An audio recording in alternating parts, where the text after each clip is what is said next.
This 100 series has many holes, but the worst one is for sure the frame. So kannst du jetzt fast nichts mehr lesen, das ist halt mit dem aufgeschweißten Klumpert. After some questionable repairs, we try to save this 100 series Land Cruiser, but the frame is in a pretty bad condition.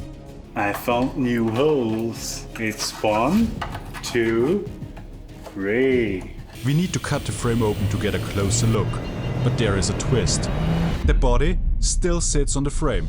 It's not going to be easy, but it needs to be done. In order to bring it back to its former glory.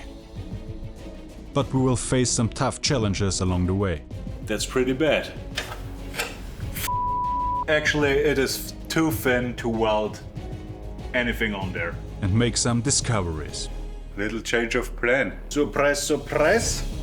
The frame is also thin on the inside, so we have to patch it there. And that's actually the only solution we can do for now without starting a war on the frame. So come along to see if I can fix this frame or if I lose my sanity. Oh, it's so nice. It's so nice.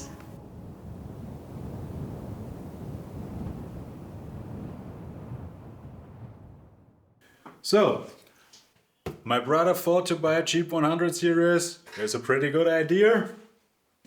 I would say it's a good idea if your brother is a mechanic. Then it works out for sure. The worst problem on this car is for sure the frame. We disassembled everything and cleaned it, and yeah, it is just terrible patchwork.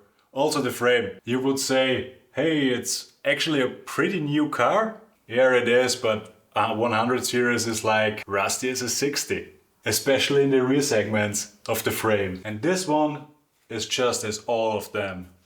It is from starting around here to the back, the frame is just gone and thin. The main problem is the hitch is attached here. I already broke all the hitch bolts when I got the hitch off, and now we have to repair the frame on the left side and the rear and get rid of all the terrible patchwork. The first thing we will do, we will cut down this part of the hitch, what is actually welded on the frame, because they patched the frame and didn't open the hitch bolt, so they welded it just into the patchwork. I have to cut this down because behind this bracket and also this body mount, the frame is gone. Here it is already patched, so we will cut out about that big and replace it. At least that's the plan. First we need to remove the hitch mount. Things started pretty smooth and easy. With the help of my impact, things started to move and the mount finally came apart. But things never go as planned. Surprise, surprise! I tried to open the nut. No, not the nut, the bolt. I tried to open the bolt on the frame. It is like all the bolts from the trailer hitch. It ripped the nut off on the inside of the frame. It's probably out of 12 bolts, 8 ripped off. It's pretty good. Now we have to cut it off, and afterwards I have to weld a lot of new nuts into the frame, or at least get some in somehow. But before that, we need to cut it open.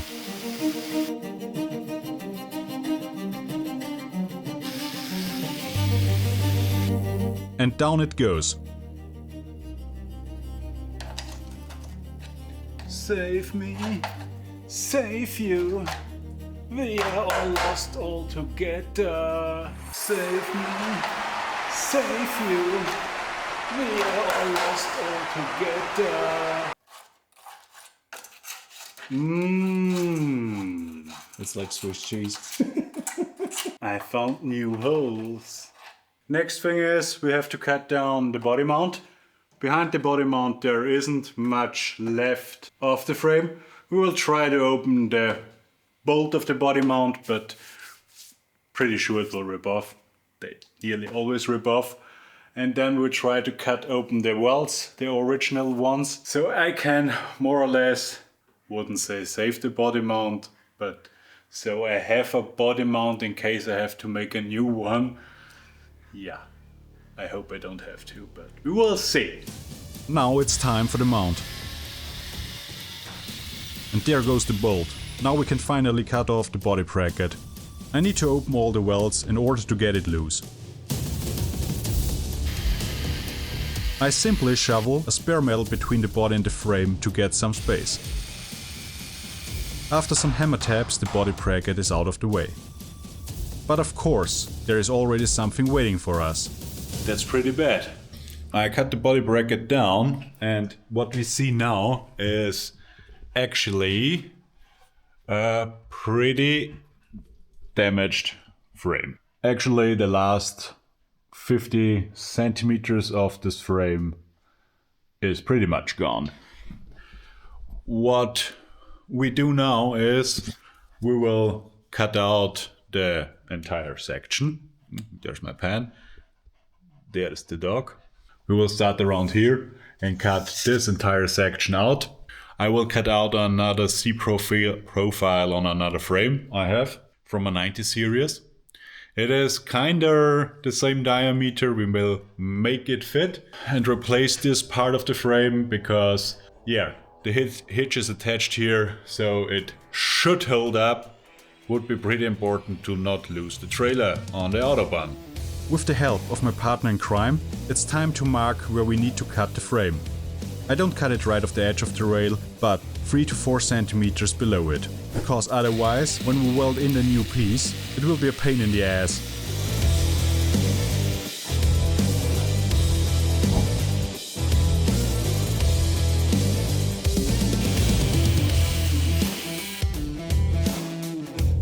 And there is our frame, and it doesn't look good. It's a little bit rusty. As you can see, it's pretty much gone.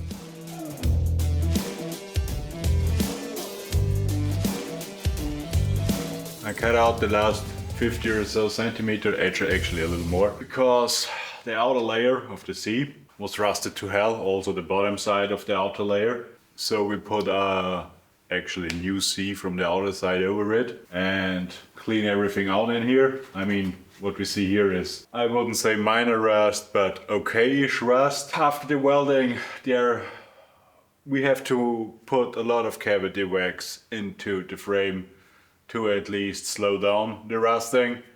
The problem with, let's say, the 100 series frames or 90s or 95s or even the 200s is the frames are actually pretty thin from factory. And as we see on this part, I mean, if we look from this side, we could also say it is from a 60 series Land Cruiser, because also here Toyota invested zero money into anything. Pretty sure it was black on the inside at some point. I mean, the easiest solution for it would be just put it in a sink bath from factory and the frames would just last forever. And make the frames a little bigger. Nissan actually makes bigger frames than Toyota and more rugged ones. But Toyota makes the better engines and so on and so on. But the frames, I even know 200s who look like this on the inside, and we talk about cars from 2010, 2011 onwards. And they don't look better. Same with the Hiluxes. Like a 2017 Hilux, same. Here you can perfectly see the thickness with around 3-ish millimeters. And because we talked about frame thickness compared to the 80 series, I need to show you this. On the left here we have a 80 series frame. If you look on the overlap, we got like 2 to 3 centimeters, which makes this thing pretty durable. Now look over here, that's a 100 series frame. The overlap on the frame rails is tiny compared to the 80 series. It's barely touching. Here you can clearly see why they used a different frame for the 105. But back to our project. So this is my 90 series spare frame. The frame had an accident. It is rust free, but the frame had an accident, so it is a little twisted, and that's why I use it as a spare parts frame. It is more or less the same style as the 100 series. It is from the diameter here a lot bigger than the 60 series frames. It is, as the 100 series, pretty thin. The 80 series frames are actually a lot more rugged than the 100 series frames. I don't talk about a 105, I talk about a 100 series with the IFS front, like the 90s. They are thinner. That's why they made probably the diameter bigger. I don't know. Yeah, probably an engineering decision. I already pre-marked it.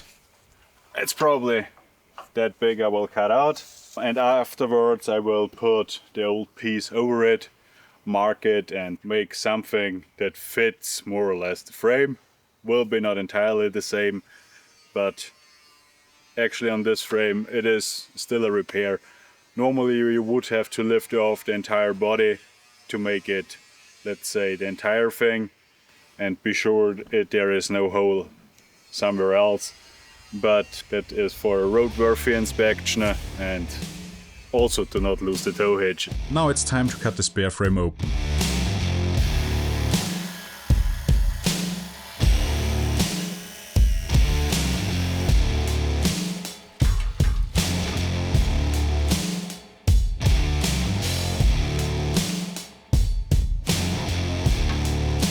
And there is our new template. And this is how a frame should look like on the inside. Rust-free. Because when I look at it, I knew the car, somebody put cavity wax in it. And that's why the thing is rust-free. The guy who bought it put cavity wax in it. And then he crashed it. But that doesn't matter. The thing that matters is there's no rust in it. Easy solution. Just put $300 of cavity wax in your frame and you will be good 10 years after. So here we have the old piece I cut out. The next thing I do is I cut away all the bolts so I can actually fit this piece on the new piece I cut out and mark it, and yeah, more or less have a exact template of what I cut out. I mean, I will make it a little bigger and grind it afterwards, but for now I just cut off the bolts so I can fit it.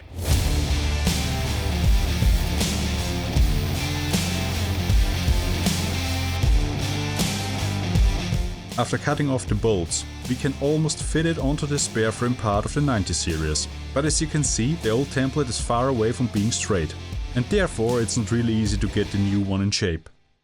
It's a little bit hard to measure because there is so much welded on. So kostet fast nichts von lesen. Das ist halt mit dem aufgeschweißten Klumpert. I can't make actually just put it on.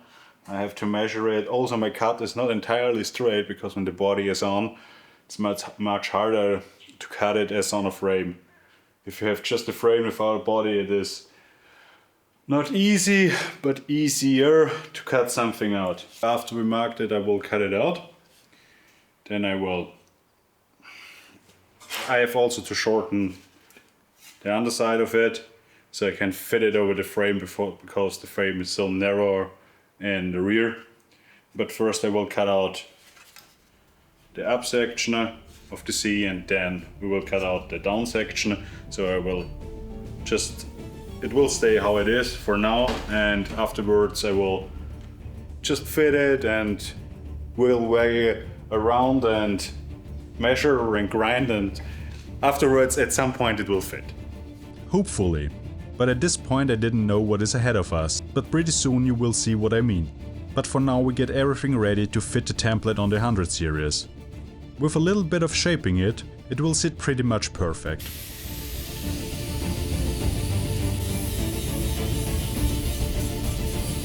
But while I shaped it, I saw a pretty big problem.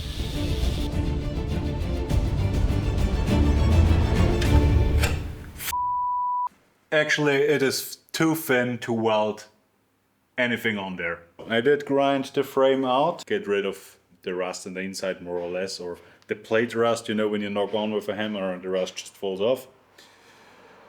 The bottom layer I grinded down the old weld, and what I saw is here it is strong enough, but here it is papered in. So I have to find actually a solution for that without changing the entire frame rail. What would be, yeah, a problem, because probably I had done to lift the body up and I don't want to lift the body from the frame.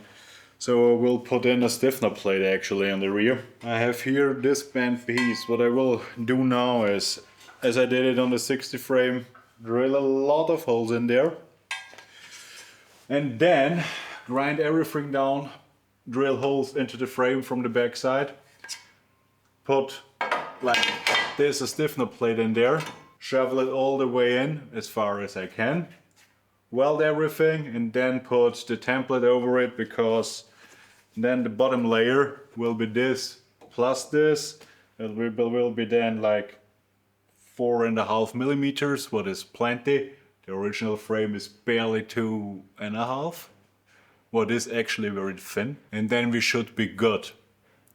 I mean, here we don't have a lot of suspension movement because we are in the rear. The only thing what is attached here is the hitch. And with 4.5 millimeter we are good with the hitch. But it will be a lot more work. The actual thing is, I shoveled that thing in. I mean, I will get this thing in a shape. And then put this over it.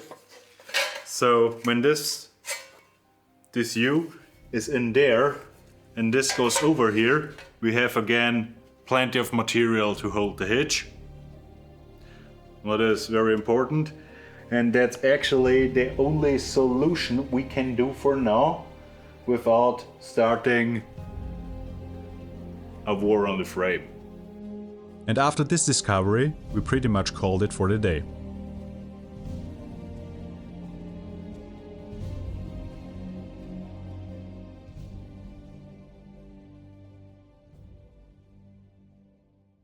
In order to repair that, I have to remove the tire carrier, or yeah, it's a tire carrier.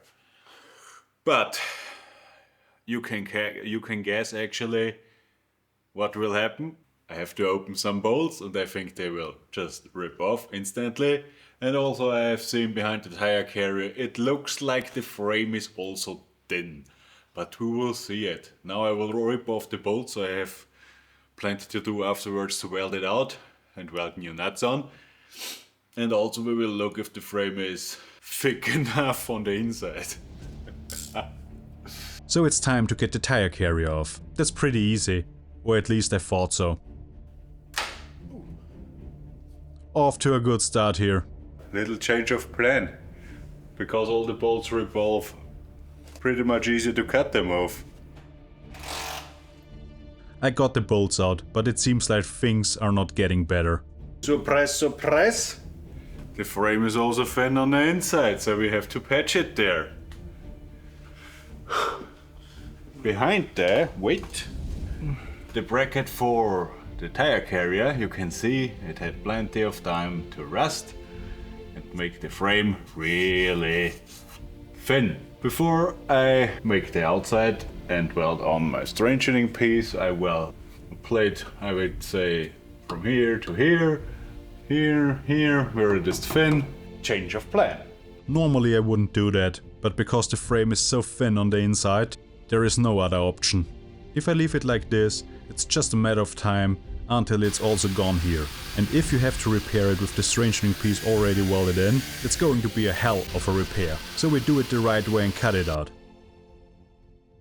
Surprise, surprise, the very thin. And that's why we have to cut it out, and that's why we make in, I mean, actually there's a little piece. If we compare it to the 60 frame, that is just a handful. I mean, if you look back there, it looks kinda... There is nothing anymore. But there is a thing in Austria with the 95s and 100s. They tend to break in the rear. And that's why they break, because everything is rusted to hell. Here is our little piece from the inner frame.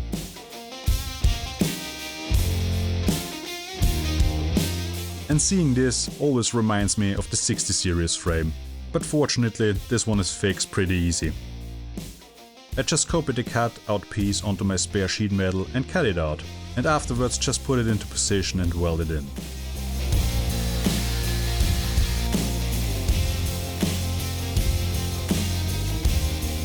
I'm pretty relieved we can stop cutting things out and just start to fix it. I welded the back U from the inside, so from here you see nothing that it is welded. I grinded everything down and made it smooth. My brother in the meanwhile prepped our stiffener plate.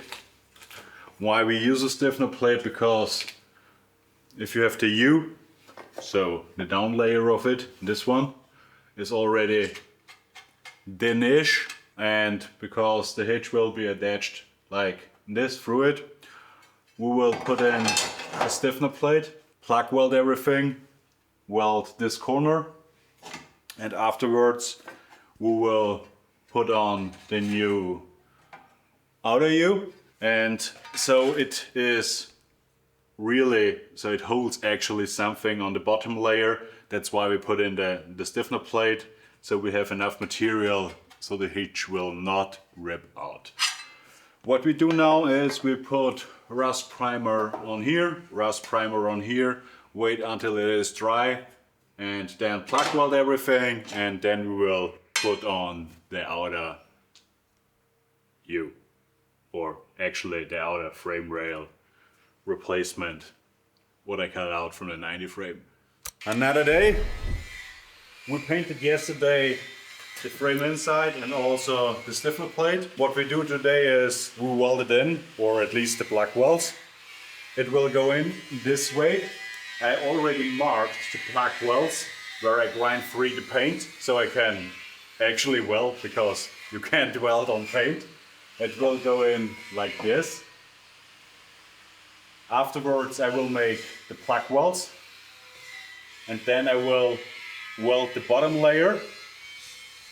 Then the thing should be stiff again. Actually, after welding the plug welds and the bottom layer, I have to shave the plate so the outer layer of the U can go over it, and afterwards it should be stiff enough to hold the hitch without a problem. If you watched the episode where I did the plug welds on the 60 frame, it is important when you do plug welds that you penetrate, in this case, the inner U. You will see it on the outer side when it goes bluish and makes a little, let's say, pop.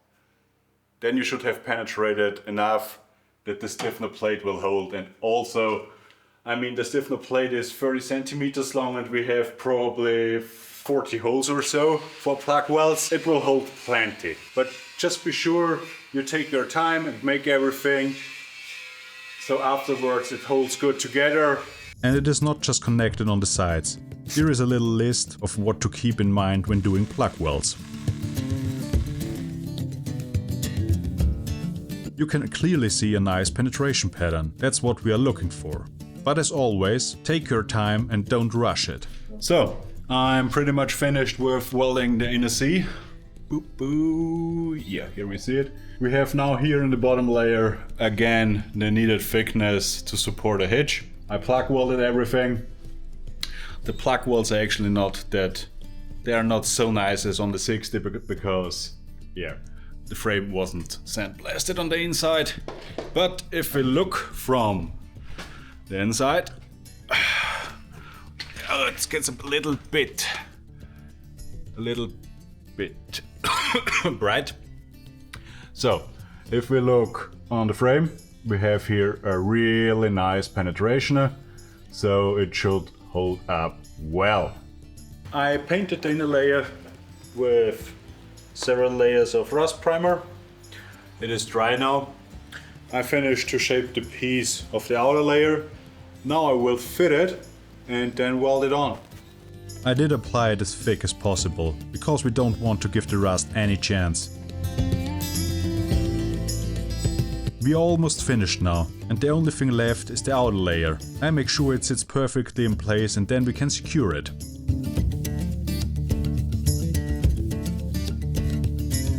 I'm pretty happy on how it sits. So it's time to weld it in. As always, we just start with spot welds, so we can still adjust the position of the template. Afterwards we can weld the whole thing through and grind it.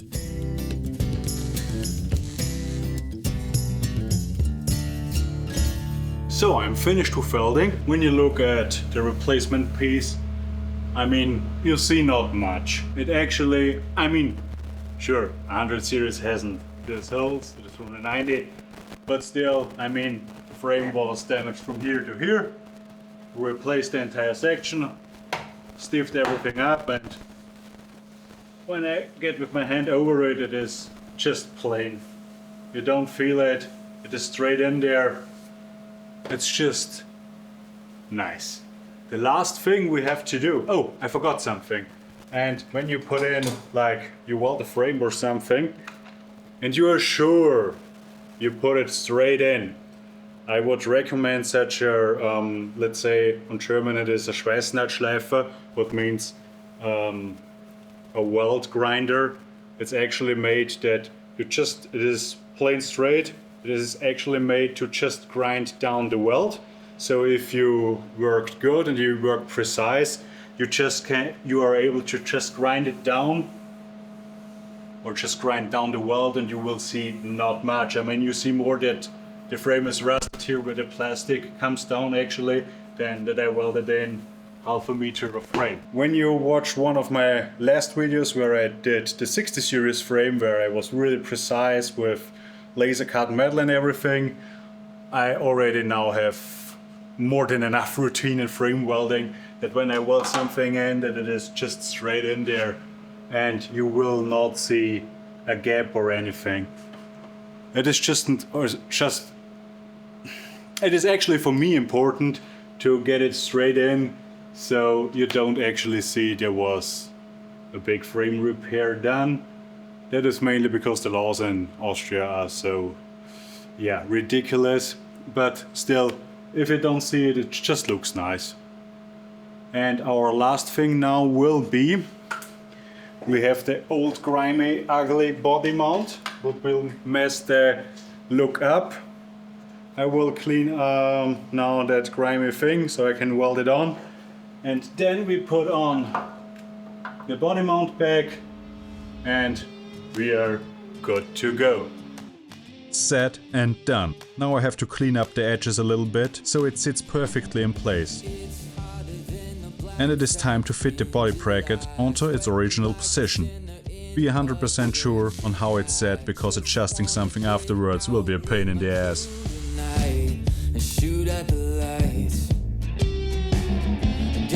Couple 40s full of pops and fun, looking for a good time, gotta live it. When you do such a repair like this frame, I mean, you already know there is a hole, that's why you want to weld it.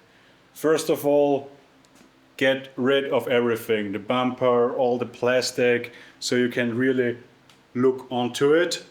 Disassemble as much as possible, so you have really room to work. Afterwards, assess the damage. Be sure where you cut, how far. If you just patch it, mostly if you just patch it, it is actually, you patch here a hole, 2 months later there is a hole, and so on and so on. So always go bigger than the hole is.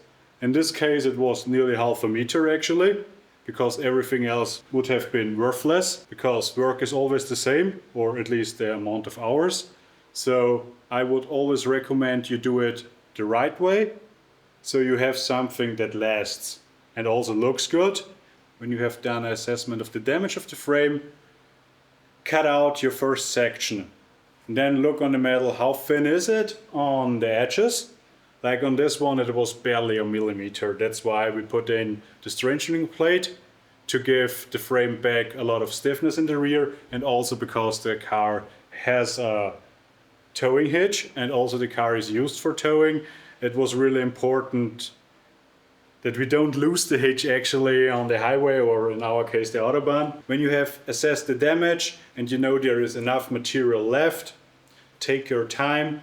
You don't have to cut out something from another frame as I did. It was just the easiest solution for me now. So when you don't have a spare frame, you can always take just sheet metal, or in this case a metal plate, and just put it in the bending machine, or go into a machine shop and the guys there bend it for you. And I mean, this is a messed up one, but it just serves for me as an example. And then get a C made with the right dimensions, and easy peasy. There is no magic behind it. The strengthening piece actually is always optional. If there is enough material left, you don't need one actually. It will hold up, at least when it is a section like here without suspension. If you're in a section of the frame where you have suspension movement and also force from the suspension going into the frame, I would recommend to put a strengthening plate in, like I did it on the 60 series, to avoid a break in the frame.